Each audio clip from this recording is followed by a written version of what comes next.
بهذا الفيديو راح نشوف كم مشهور طلعت عليه فضيحة بالانستغرام، ومشاهير صاعدين ومحتواهم يخبط، وانا واحد من الناس كنت اتابعهم بس طلعت عليهم فضايح بالخاص، وشخص واحد بالانستغرام هم مشهور فضحهم كلهم. طبعا مو بس مشهور واحد طلعت عليه فضيحة، لا مشاهير. فتعالوا بهذا الفيديو خلينا نشوفه او نستر الفضيحة. تعال حبيبي خليني اسولف وياك. انت شخص محترم قدام الكاميرا وخلف الكاميرا، سلبيات هواي عندك، لكن احب اقدم لك نصيحه لان انا ما احب الفضيحه. اريد من عندك اذا دخلت عليك بنيه ما تستغلها حجه عيديه، تمام؟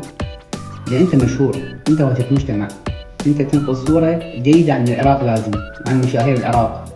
فاذا انت سيء البقيه شو يسوون؟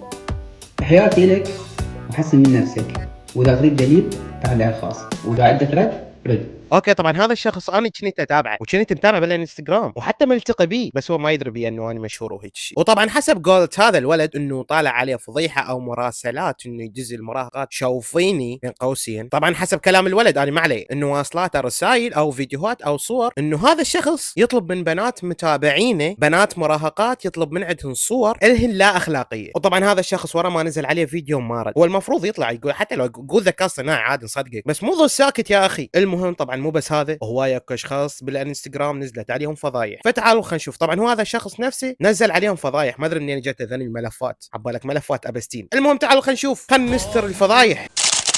اول شيء خلينا نتفق، انا وياك اثنيناتنا ندق مزاهر، تمام؟ يعني اثنيناتنا من الطفوله بالشوارع، لكن رب العالمين لما يرزقنا الشهره ويعطينا منصب ما نستغل هذا المنصب من اجل شهواتنا ورغباتنا. ليش؟ يعني بنات الناس مو لعبه.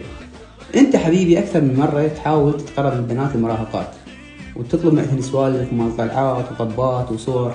هنا انت جاي تستغل الشهره مالتك بالطريقه الخطا. فنصيحتي الك ان تراجع نفسك وتعرف هاي السوالف تبتعد عنها، لان بنات الناس مو لعبه، وكل شيء مسجل وكل شيء محفوظ. لكن احنا ما نحب الفضيحه، نحب بس النصيحه.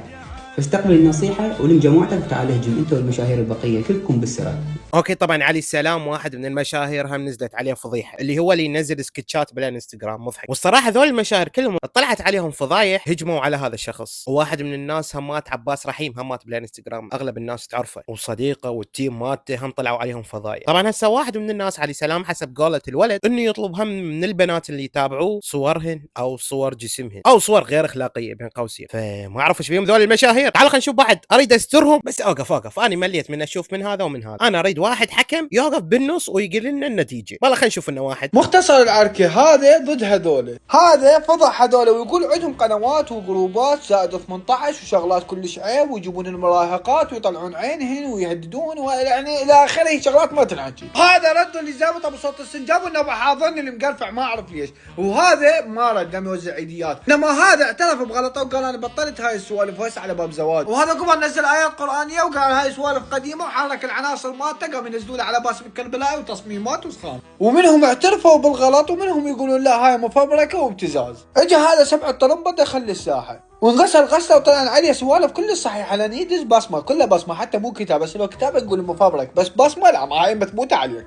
فهذا صار له تعود رد يرد على هذا، فخابره عود ها انت تدور ولد انت ما ادري شنو عود، يعني هو اللي زم عليه لازمه. فاتصال كانت كلش تافه وما افتهمنا شيء من عنده وما استفادنا منه شيء. ورا شويه هذا نزل فيديو على هذا انه هذا كان بالديسكو دا يبوس وحده. جاء هذا رد على هذا قال له ايه هذا الفيديو عليا مو مفبرك، ولو بي خير اتعلم منه البوس، وعلى الاقل انه انا دا اسوي هذا الشيء ويا وحده كبيره واجنبيه انت دا تتعلم القاصرات شنو؟ اقصد انه هذا يفسد المراهقات. اذا طلعت هاي الفضايح صدق فهي مشكله، واذا طلعت مو صدق فهي هم مشكله. ونتمنى من وزاره الداخليه تحقق بهذا الموضوع، لان الفيديوهات والصور اللي قاعد تنزل هاي كلش خطره، وبالاخص انه يخص شغلات مراهقين، ولازم اكو تحقيق بخصوص هذا الموضوع. مشاهير العراق الصراحه ما ندري من نكبشكم، نلتقاها من الرقاصات مال تيك توك، لو انتم اللي متخبرين ما ادري ايش بكم اللي مقرفعين. اوكي بس اعصابك ابو الشباب. اوكي طبعا عرفتوا السالفه شنو صاير مصاير. فما طول عرفنا هسه الفضايح مال ذول المشاهير اللي بالانستغرام. اشوف انه مقاطع شاطحه كانت مليت من عندهم، سترتهم بما به الكفايه.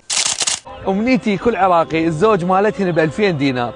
عمار باعوا والله عبالك تحسن يجدي شكرا من عندنا والله. شوف السلام عليكم، اليوم رحت السوق الغزيل جبت 262 زوج بط، راح اذبه بنهر دجله.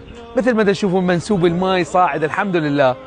وهذا اقل شيء احنا نسويه لبلدنا، وفد منظر حلو هم يعني تعرفون. اوكي طبعا هذا الشخص هم صار ترند لين اطلق مبادره كلش حلوه وانا حبيتها وطيتها لايك وعلقت لي. هسه تقول لي يفضل نشيل المبادره انه خلى 350 زوج بطه او 350 بطه وين بنهر دجله، على مود شنو شوي يصير باط بنهر دجله وهيجي شلون سويسرا. اطلق هاي المبادره قال على مود شنو دجله تصير حلوه وهيك شيء. المهم الشعب ما قصر وياه، بدال ما يقولوا له عاش تيده تعالوا شوفوا ايش صار. يعني كنت خايف من الحيوانات، اخاف تاكل البط، من الحيوانات كنت خايف. وهو يكتبوا لي بالتعليقات قالوا حيدر الحيوانات اخاف تاذيه البط لو تاكله. طلعت الحيوانات ما تاذي البط، ورحت شفتن هسه البشر اللي ياذي البط. ليش عمو هيك تسوي انت؟ ليش؟ انا عندي هواي فيديوهات ووجهك واضح، بس يعني قلت اخاف اهله خطيه ياذوه. ليش هيك عمو انت تاذينا؟ المكان كله بكاميرات وكلها صورتك العالم، ليش هيك تاذينا عمو؟ انت مو عراقي، انت صخره جاي بيك عمو، يعني تعتبرها مرجله هاي عمو من تاذي؟ هاي انت تاذي هذا الحيوان، انت نفسيتك اللي تاذي الشوارع وتذب زباله وتكسر وتكسر بالممتلكات العامه. ليش عمو هيك؟ بس قول لي. اوكي مثل ما شفتوا انه من اطلق المبادره وذب 375 بطه، طبعا بط صغار ذبهن بنهر دجله على مو شنو يصير نهر حلو هيك. اجوا ذول الاشخاص المراهقين وقاموا يشمرون بالبط ويكتلون بيهن، ما اعرف هيك بدون سبب، يعني ما اعرف ذول من يامله، يعني بط لا يمك لا بقرباك بالنهار، ايش وداك عليهن ما تقول لي. اوكي طبعا هذا الشخص من حقه يضوج ومن حقه يتعصب لان هو سوى مبادره حلوه وذول اجوا فرشوها، بس عبالكم شنو راح يسكت؟ تعالوا خلينا نشوف ايش سوى. 175 بطه قصيت، 575 باكر اليوم بالليل يوصلني باكر اذبهم بالشط. انا هذا اللي دا اسويه كله غلط حسب كلام الناس اللي بالتعليقات.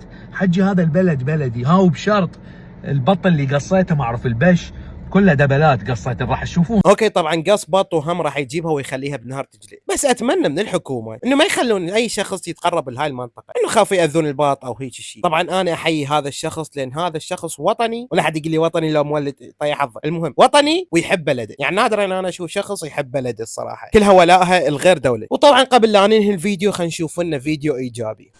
فيديو جدا متداول ويدعو للفخر. في شؤون حجاج جمهورية العراق. لحظة إعلان فوز العراق بجائزة لبيتهم السعودية كأفضل بعثة حج إسلامية. الجدير بالذكر هاي مو المرة الأولى، العراق يحصد جائزة لبيتهم للعام الثالث تواليا كأفضل بعثة حج خلال موسم 2025. هاي يعني الجائزة الرابعة للتوالي، ومن أكثر الفيديوهات اللي تم تداولها للحجاج العراقيين اللي هو هذا، اللي هو مجموعة من الرجال يقومون بصنع حلقة حول حريمهم لمنع الاختلاط خلال أداء مناسك الحج. يعني فعليا خبر حلو يدعو للفخر انه انت تفوز في جائزه ويا رب العالمين، يعني بعد ماكو اعلى من هيك شيء. خبر ثاني حلو عم تكمل الطاقه الايجابيه من الصباحيات، صورات تظهر ارتفاع مناسيب المياه في سد حديثه بمحافظه الانبار، بالاضافه الى فيديو متداول انه ارتفاع منسوب نهر الفرات في مدينه القام بمحافظه الانبار. اعرف ضوجتكم شويه بس المهم ها جبت لكم اخبار ايجابيه، على مود لا تقولوا لي ها انت بس تجيب اخبار سلبيه، ها كرهتنا بالعراق وها ما ادري شنو، لا بنهايه الفيديو اعطيتكم اخبار ايجابيه. المهم اتمنى استمتعتوا بالفيديو وضحكتوا، والبعد ما مكمل اكله ايش منتظر؟ ما تقول لي كمان راح يخلص الفيديو، لا وفوقها ما مشترك بالقناه، يبغوا الفيديوهات وياكل وما مشترك بالقناه، ايش منتظر؟ المهم اللي ما مشترك خليه يشترك بالقناه، واحبكم هواي واشوفكم في فيديو جاي. سيو انت اشتركت بالقناه ولا لا؟